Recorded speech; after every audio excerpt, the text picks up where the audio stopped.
ये हुजूर सैयदना गौसे आजम का ज़माना है। आपके ज़माने में खलीफा बगदाद ने एक महफिल का इनेकाद किया जिसमें मुस्तफ़ा जान रहमत की नातें पढ़ी जा रही थी, अल्लाह रब्बुल इज़्ज़त का जिक्र किया जा रहा था। लेकिन उसने एक शर्त लगाई थी कि उस महफिल में सिर्फ वही लोग आ रहे थे जिन्हें इजाज़त मिली थी बादशाह की तरफ से। कोई गरीब का दखल नहीं था। बड़े बड़े रऊसा मालदार अफसरान थे उस जलसे में, गरीब नहीं थे। अल्लाहु अकबर। तो एक औरत और उसकी बेटी उस दरबार में आई और अंदर जाने के लिए उन्होंने कदम बढ़ाया। इतने में जो चौकीदार था उसने रोका और कहा, तुम्हारे पास है अंदर जाने का कोई तुम्हारे पास सबूत है? हमें दिखाओ अगर पास है। तो बेटी बोली कि नबी के जिक्र के लिए पास की क्या जरूरत है? जहां नबी का जिक्र होता है मुस्तफ़ा के आशिक और उम्मती वहां पहुंच जाते हैं। कहा नहीं जा सकते हो, वापस चले जाओ। तो लड़की ने एक बार और इसरार किया। फिर उसकी माँ भी बोली कि आप हमें जाने दीजिए, हमें मुस्तफ़ा का जिक्र सुनना है। तो उस जालिम ने उस औरत के पेट पर लात मार दी। अल्लाहु अकबर। जब औरत की लात लगती है तो वो अलग गिर जाती है। बेटी ने कहा, अम्मी जान आप परेशान मत होइए, नबी हमारे भी हैं और नबी अमीरों के भी हैं। अरे वो तो गरीबों की झोपड़ियों में भी आते हैं और अमीरों के महलों में भी आते हैं। महल में बाद में जाते हैं, पहले गरीब उम्मती के घर आते हैं।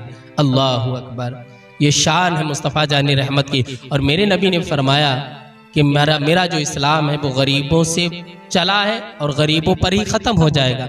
सरकार ने गुरबत को पसंद फरमाया।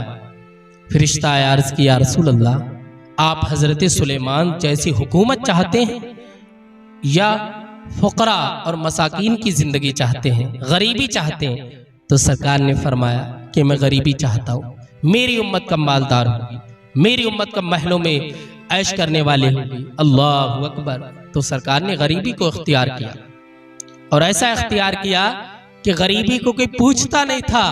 आज जो गरीब होता है उसे कहा जाता है कि सरकार इससे सबसे ज़्यादा मोहब्बत करते हैं। तो बेटी ने कहा, अम्मी जान आप घर चलिए।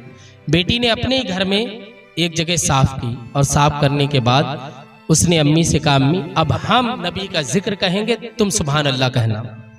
हम लोग ऐसी अपनी महफिल सजा लेंगे। ये कोई अमीरों की महफिल नहीं, गरीबों की है। लेकिन अल्लाह पाक हमें इसका अजर अता फरमाया। उन्होंने अपने ही घर में महफिल की। कभी माँ पढ़ रही है, बेटी सुभान अल्लाह कह रही, कभी बेटी पढ़ रही तो माँ सुभान अल्लाह कह रही है। इतने में जब रात का पिछला पहर आया, जिक्र करते करते, तो वो पानी लेने के लिए नल पर अपने आई। पहले जो पानी के जो जरिए थे, कुआं था, तो वो पानी लेने के लिए अपने दरवाजे पर आई तो क्या देखती है कि दरवाजे पर हुजूर सैयदना गौसे आजम खड़े हुए हैं। जब उसने गौसे आजम को देखा, कहा, अम्मी जान तशरीफ लेकर के आइए, हमारे दरवाजे पर गौसे आजम हैं और सिर्फ है नहीं बल्कि हमारी दहलीज को चूम रहे हैं। माँ निकल करके आई और माँ ने देखा कि गौसे आजम हमारे दरवाजे को चूम रहे। कहा, आप क्यों चूम रहे? तो गौसे आजम ने फरमाया कि मैं दहलीज को नहीं चूम रहा, उस दहलीज को चूम रहा हूँ जिस दहलीज से मुस्तफ़ा जान रहमत अभी गुजर करके तुम्हारी महफिल में गए हैं। मुस्तफ़ा तुम्हारा जिक्र सुन रहे हैं और उसी जिक्र की बरकत से मैं भी तुम्हारे घर आ गया हूँ। ये हुजूर सैयदना गौसे आजम की करामत